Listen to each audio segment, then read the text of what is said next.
হলো একটা 5.5 লিটার, আর একটা পাবেন 3 লিটার।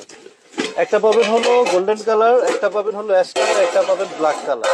আর এই একটা থাকবে চুলা, যেটার মধ্যে সবকিছু রান্না করতে পারবেন। এবং আপনারা যখন এটা রান্না করবেন ডিরেক্ট অবস্থায়, এভাবে ডিরেক্ট অবস্থায় আপনারা ডাইরেক্ট লাইনে দিয়ে দিবেন, হাত দিবেন, কোনো শর্ট করবে না, রান্না ঠিকই হবে। এইভাবে করে আপনারা এই হাড়ির মধ্যে 5.5 লিটার 3টা কারি, মানে আমরা 2.5 কেজি মাংস করতে পারবো, 1 থেকে 1.5 কেজি রাইস রান্না করতে পারবো। এবং কি খুব সহজে এটা বসায় আপনারা একেবারে যেভাবে চুলায় রান্না করেন ঠিক ওইভাবে করতে পারবেন, একেবারে ইজি প্রসেসে। টোটাল এটার সাইজ থাকে হলো আপনার 2টা। এর আগে আমাদের দেখা যায় স্টক এগুলো ছিল না, আবার স্টক চলে আসছে। প্রত্যেকটা কালার সুন্দর, golden colour, ash colour, black colour, 3 ধরনের কালার। রাইস কারি, ভেজিটেবল যে কোনো জিনিস রান্না করতে পারবেন, ভাজা ভাজি। এ হলো আপনারা, মানে বড় সাইজ হবে এটা আর ছোট এটা, প্রত্যেকটার সাথে একটা করে ঢাকনা।